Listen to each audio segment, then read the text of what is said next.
Everyone, welcome to my channel Deep tutorial. हमने last part के अंदर बिंदु से लेकर संपूर्ण कोण तक का सफर तय किया था। यहाँ तक के रेखागणित के बेसिक्स देखे थे, सीखे थे, इनकी परिभाषाएं देखी थी। लास्ट पार्ट में मैं रिवाइज कर दूं, हमने क्या क्या सीखा था। बिंदु, रेखा, संरेख बिंदु, असंरेख बिंदु, रेखाखंड, किरण, प्रतिच्छेदी रेखाएं, समानांतर रेखाएं, शीर्ष, कोण, न्यून कोण, अधिक कोण, समकोण, ऋजु कोण, प्रतिवर्ती कोण, पूरक कोण, संपूर्ण कोण, यहाँ तक का सफर हमने तय किया था।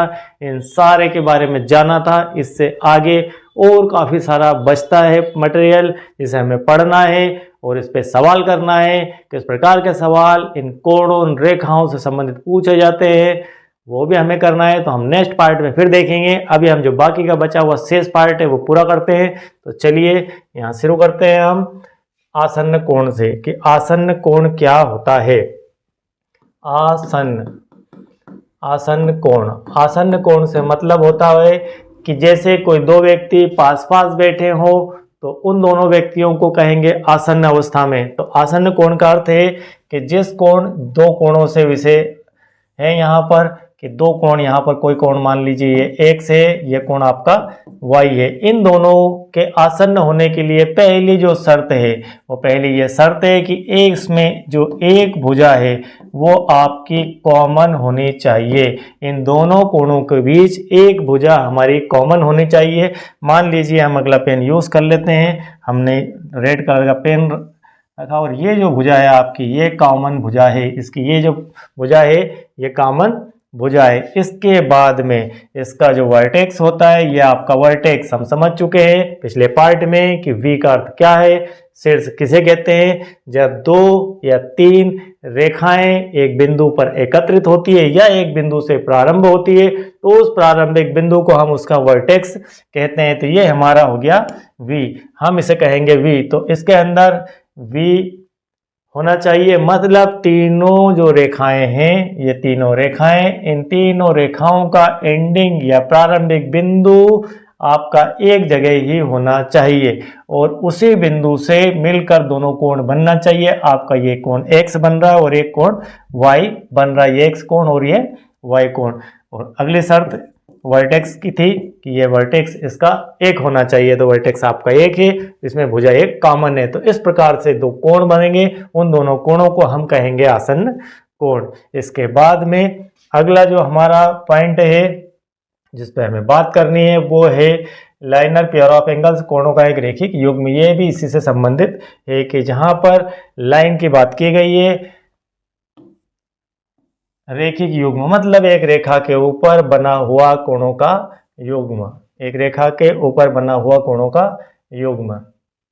आपके पास कोई एक लाइन है, इस लाइन के ऊपर एक रेखा है और ये जो है एक कोण यहाँ बन रहा है, एक कोण यहाँ बन रहा है। तो इन दोनों कोणों को हम कहेंगे एक लाइन के ऊपर बने हुए कोण या कोणों का एक रेखिक युग्म। रेखा के ऊपर बने हुए कोणों का युग्म, इसे कहेंगे x और इसे कहेंगे y, और ये दोनों जो है रेखिक युग्म है। तो इस प्रकार से हमारे ये दो कोण निर्मित हुए यहाँ पर x और y, और इनका योग भी 180 डिग्री भी हो सकता है। एक रेखा पर बने हुए कोणों का योग ये हम जो है पहले कोणों में देख चुके हैं, इस पर ज़्यादा चर्चा करना ठीक नहीं है। अब आगे चलते हैं शीर्षाभिमुख कोण। शीर्षाभिमुख कोण मतलब जिसके मुख, बहुत ही बढ़िया है, ये हमेशा जनरली यूज होता है शब्द शीर्षाभिमुख कोण। शीर्षाभिमुख से मतलब है कि एक लाइन इस तरफ है, एक लाइन इस तरफ। ये आपकी दो लाइनें हैं, इन दोनों लाइनों के बीच में एक कोण यहाँ पर बन रहा है, एक कोण यहाँ, मान लीजिए x है और ये y है। तो x और y जो है आपके कोण कहलाएंगे शीर्षाभिमुख कोण। इसके होने के लिए एक शर्त ये है कि इनके मुख आमने सामने होना चाहिए और इन दोनों कोणों का वर्टेक्स एक ही होना चाहिए, इसका शीर्ष एक ही होना चाहिए। इस कोण का अगर शीर्ष देखें तो यहाँ पर है और इस कोण का शीर्ष देखें तो यहाँ पर है। तो दोनों कोणों के लिए शीर्ष एक ही होना चाहिए और दोनों के मुंह आमने सामने की तरफ होना चाहिए। तो इस प्रकार से बने कोणों को हम कहेंगे शीर्षाभिमुख कोण। चलिए आगे बढ़ते हैं। इसके बाद है तिर्यक रेखा। तिर्यक रेखा से क्या अर्थ है, बहुत ही पॉपुलर शब्द है और सभी को ये जनरल लगता है, लेकिन थोड़ा सा इसमें गहराई है। तिर्यक रेखा, ट्रांसवर्सल लाइन। अब मैं आपके सामने एक यहाँ पर लाइन बना, एक लाइन इधर से गई, एक लाइन इधर से गई और एक लाइन ये गई। अब मैं आपसे कहूँ एक लाइन यहाँ पर एल है, ये एम है और ये आपकी एन लाइन है। हम ये कहें कि इन तीनों में से एल आपका पॉइंट ए, बी आपका है एम और सी आपका है एन और डी आपका है नॉन, इनमें से कोई नहीं। हम ये कहें कि इन लाइन में, इस फिगर के अंदर कौन सी लाइन, एक नाम एम है, एक एल है और एक एन है, इसमें से कौन सी लाइन आपकी तिर्यक रेखा है, आपको यह बताना है। इस प्रकार का कोई क्वेश्चन आपके पास आता है तो आपको बताना है कि इसमें से कौन सी लाइन तिर्यक रेखा है। तो तिर्यक रेखा की डेफिनेशन ये बनती है कि जो लाइन दो या दो से अधिक लाइनों को क्रॉस करती है वह तिर्यक रेखा कहलाती है। अब इसके अंदर देखते हैं कि कौन सी लाइनों ने दो लाइनों को काटा। तो एन जो है यहां से चली, एक तो यहां पर क्रॉस हुई, एक यहां पर क्रॉस हुई, मतलब दो लाइन को काटने वाली रेखा जो है हमारी एन है। एन ने सिर्फ एक को ही क्रॉस किया है और एम ने एक को ही क्रॉस किया है, तो यहां पर जो हमारा आंसर हो जाएगा वो एन। तो तिर्यक रेखा होने के लिए एक आवश्यक शर्त है कि वह लाइन दो या दो से अधिक बिंदुओं पर काटना चाहिए किसी अनदर लाइन को, तब वो रेखा तिर्यक रेखा कहलाएगी। तो चलिए ये आपको क्लियर हो चुका होगा कि तिर्यक रेखा किसे कहते हैं।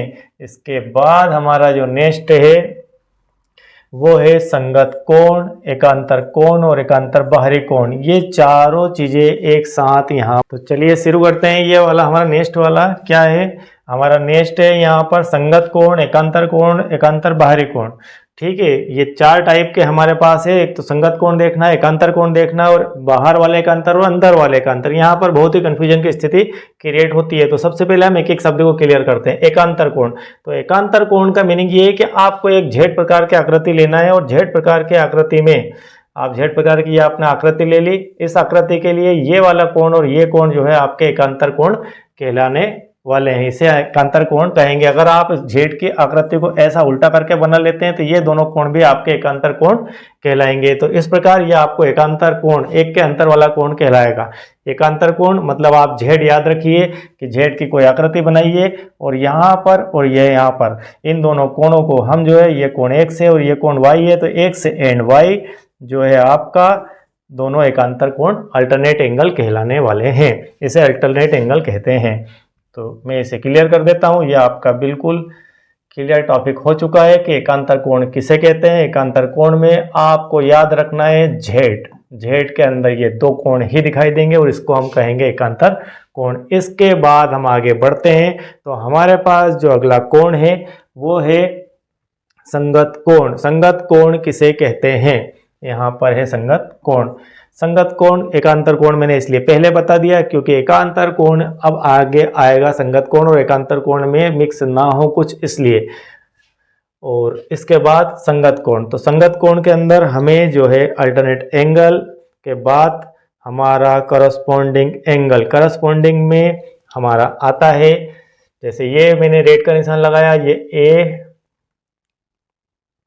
इसको इसी से रहने दीजिए, ए और ई लाइन के इस तरफ हमें ये याद रखना है कि लाइन, जिस लाइन से ये एंगल बन रहे हैं उस लाइन के इस तरफ के और उस तरफ के अलग अलग एंगल जो है वो कहलाएंगे संगत कोण। संगत कोण मतलब लाइन के इस तरफ वाले कोण और लाइन के इस तरफ वाले कोण संगत कोण कहलाएंगे। यहाँ पर कोण ए और कोण ई आपका, ये दोनों आपके संगत कोण कहलाएंगे। मतलब एक के बाद एक छोड़कर, एक के बाद एक छोड़कर। अल्टरनेट में क्या होता है, अल्टरनेट में इस तरह हम लाइन खींचते हैं तो एक कोण ये वाला और एक कोण ये वाला रहता है, लेकिन इसके अंदर एक ही तरफ के रहने वाले हैं। इसके तरफ, इसमें एक ही तरफ के, एक ये कोण और ये कोण, तो ये दोनों कोण आपके कहलाएंगे संगत कोण। इसी टाइप से बी और एफ कहलाएंगे संगत कोण, इस टाइप से सी और जी कहलाएंगे संगत कोण, और यहाँ पर डी और एच, इनका नाम A B C D E F G H है।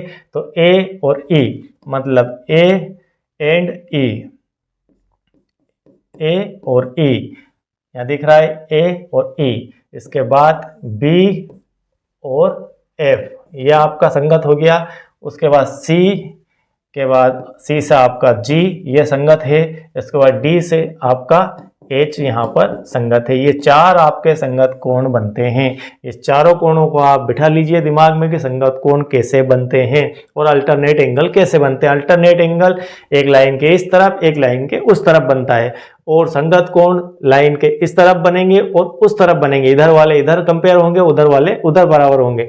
मतलब A जो है उसका संगत कोण E है और C का G है। और अगर एकांतर कोण के विषय में देखा जाए तो इस C का एकांतर कोण F हो सकता है।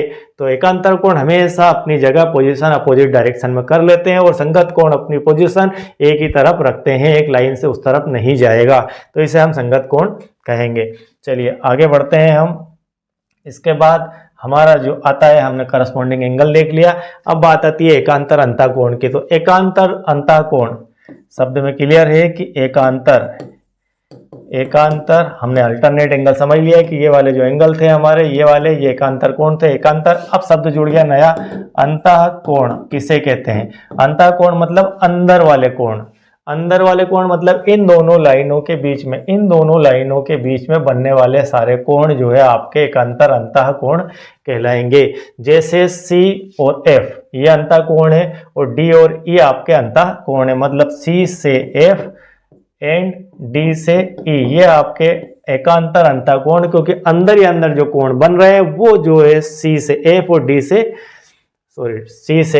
D से E ये आपके एकांतर अंतःकोण है। इसके बाद में आप इसे अंग्रेजी में कह सकते हैं अल्टरनेट इंटीरियर एंगल। ये मतलब इंटीरियर वाले अंदर वाले एंगल है।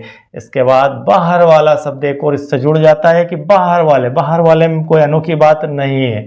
बाहर मतलब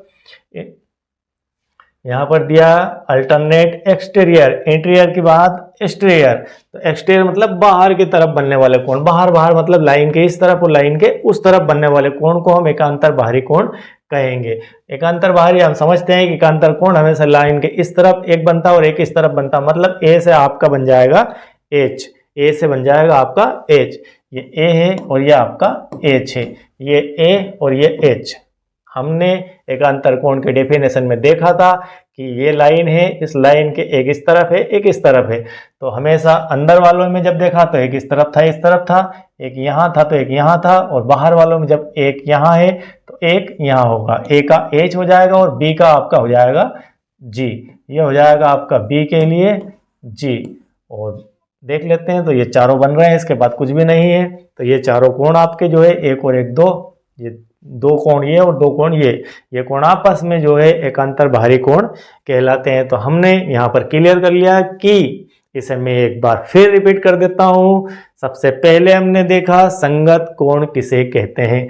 तो संगत कोण हमेशा एक ही लाइन के अंदर बनते हैं। हमने यहाँ पर रेड किया था, यहाँ पर रेड किया, मतलब एकांतर में उसके सामने वाला कोण एकांतर कहलाएगा, लेकिन संगत कोण में इसी लाइन के इस तरफ वाला कोण संगत कोण कहलाएगा। A का संगत कोण E रहेगा और C का संगत कोण G रहेगा, B का संगत कोण F रहेगा और D का संगत कोण H रहेगा। तो ये संगत कोण हो गए। संगत कोणों के विषय में याद रखना है कि ये लाइन के इस तरफ वाले इस तरफ बनते हैं, उस तरफ वाले उस तरफ बनते हैं।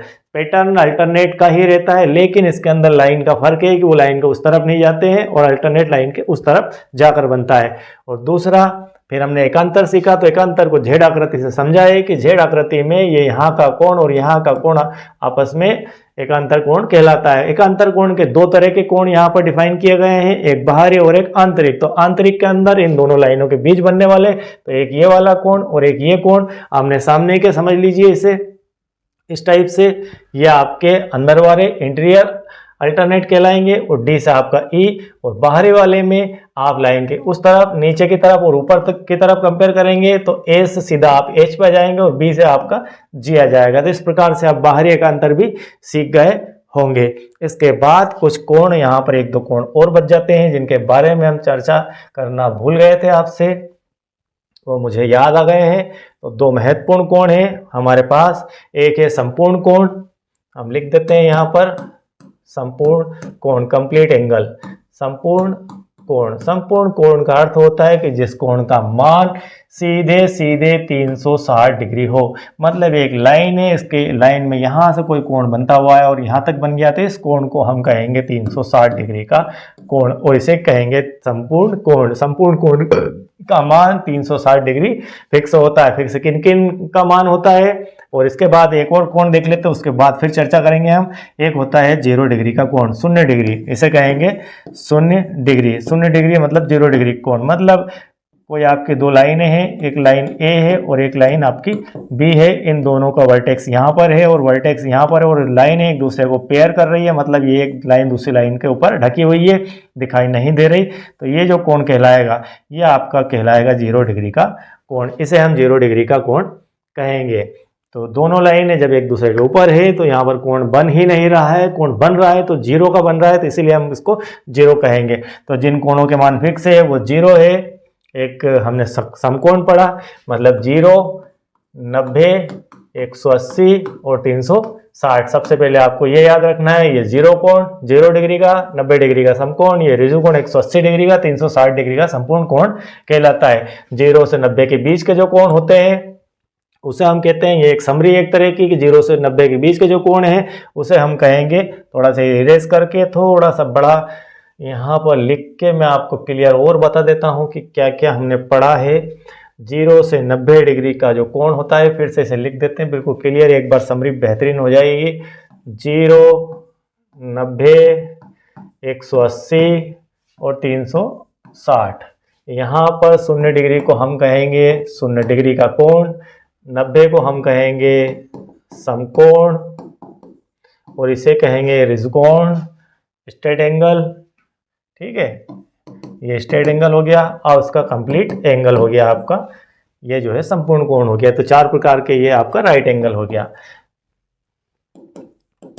तो यहाँ पर 4 प्रकार के कोण जिनकी वैल्यू फिक्स है, लेकिन इन दोनों के बीच अगर वैल्यू निकाली जाए कि इनके बीच की वैल्यू, तो 0 और 90 के बीच का अगर कोई कोण रहता है तो उसे कहते हैं हम न्यून कोण, और 90 से 180 के बीच में बनने वाले कोण को हम कहते हैं अधिक कोण, और 180 से 360 के बीच में बनने वाले कोण को हमने कहा था प्रतिवर्ती कोण। यहाँ पर होता है प्रतिवर्ती कोण, प्रतिवर्ती कोण।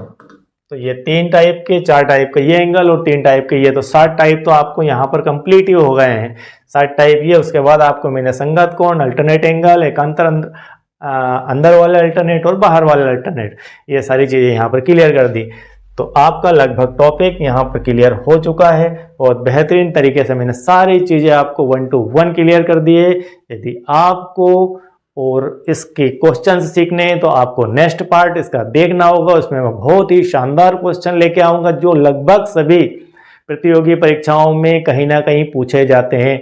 यह पार्ट हमारा गणित का अभिन्न अंग है, इसे आप हल्के में ना लें। यहाँ से भी क्वेश्चन मिलते हैं और यहाँ से भी हमें नंबर्स प्राप्त होते हैं। आप जनरली सबसे ज़्यादा ताकत क्षेत्रमिति में लगाते हैं। क्षेत्रमिति भी गणित का एक पार्ट है, उतना ही पूछा जाता है जितना कि हमसे रेखागणित पूछा जाता है। तो आप जो है इसको भी ध्यान लगा के पढ़िए। इसके अंदर सबसे ज़्यादा गलती होती है, और गलती क्या होती है समझ ही नहीं आता है कि ये शब्दों का मीनिंग क्या है। आज मैंने सारे एक साथ आपको क्लियर किया। अब नेक्स्ट पार्ट में हम जो है इस पे सवाल बनाएंगे और बहुत ही अच्छे स्तर के सवाल लेके आने वाला हूं आपके लिए। तो थैंक यू वेरी मच। यदि वीडियो आपको बहुत अच्छा लगा हो तो आप एक लाइक कर सकते हैं, आपकी इच्छा है ये। अपने दोस्तों को शेयर कीजिए, और आप नए हैं चैनल के ऊपर, मुझे पहली बार देख रहे हैं, सुन रहे हैं, तो कृपया सब्सक्राइब भी कीजिए। Thank you very much.